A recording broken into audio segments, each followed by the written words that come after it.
And this guy, he's an off-roader, Him and right? his brother, they're twin brothers, and they got twin Jeeps, and they have Right. some acreage, and they have rivers running through their property, and as you can see, you know, they like Holy. running through the mud, Yeah, just a little. and so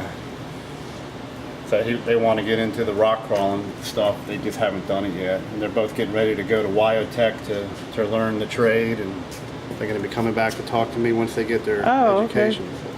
So we got Jeff here with Adrenaline Off-Road. We seem to be having Jeeps come in with lots of problems. It seems like it's a lot of the work we've been doing lately is just fixing, you know, work from other shops. You know, and we're not perfect either, but you know, everybody makes mistakes. But you know, we've been just dealing with a lot of mistakes lately. You want to share a little bit of what you're seeing? I mean, we have an example here that came from a local shop. We have their front axle housing here on the floor where they press the ball joints into the housing with the boots on Over it here? still. They didn't have it set in properly. They welded in the tube sleeves, which slid right out. You know, they didn't have any penetration at all, and they welded the axle truss on, you know, upside down, the fin on it upside down, along with a multitude of other issues that we've been dealing with on this particular vehicle. What can you share some other stuff about this Jeep here? Maybe Mike can chime in. I'm trying to remember certain things. I showed the Yeah, axle I back mean, there. we have a lid. Like they re-geared the axles, and it was making a bunch of noise. The guy brought it here right from the shop, said he couldn't even drive it, and then, you know, the guy told him that all aftermarket gears make noise. You know, we had to redo the rear. He didn't even want to deal with saving his axle housing, even though we could have rebuilt it. He just wanted to be done with it because it's just everything was just done wrong on it. You know. This is basically the axle sleeve, which you're supposed to drill holes in the axle, Right. half-inch holes on both sides, and then basically you have the sleeve in here, and then you weld into there and get good penetration on the tube, so the tube doesn't move. And when I pulled the inner axle shafts out, this came right out with it. And there's no welds on here, no marks at all from being welded. This is like just looks like where it was drilled. And what I'm thinking is, he put these in, then drilled a hole, and then just did some welds to make it look like he did something. I mean, it's obviously what happened. Right. It's supposed to be welded out here on the end. Yeah, and once it's in, you're supposed to weld the outer lip here so everything is tied in together.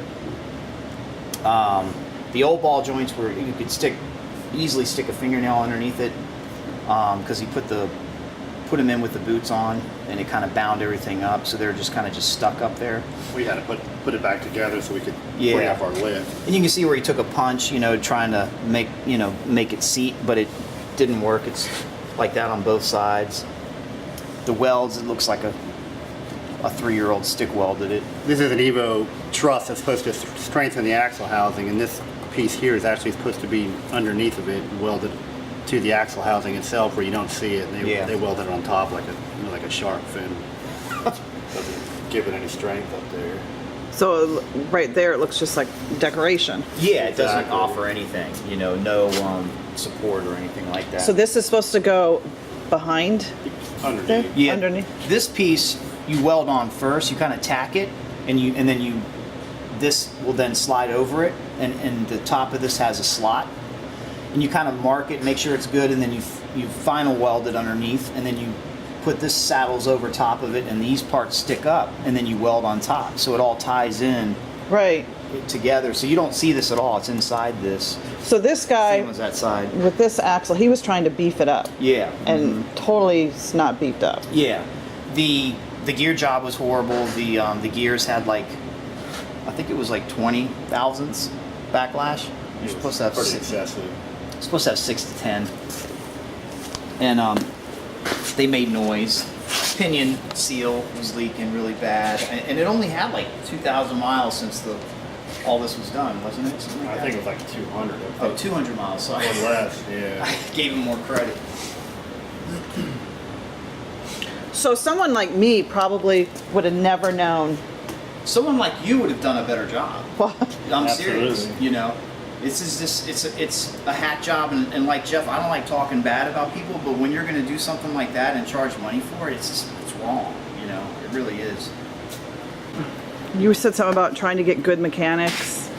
I've been trying for years. You know, I've got a great guy here, Mike. He's been with me for a while, and it's just every time I try to find a second mechanic, you know, after a week or two, I end up getting rid of them because they just don't do a very good job. You know, I had great guys over the years, but they've moved out of state, you know, or they were in Virginia now. They don't want to make the trip here to work because the traffic's so bad.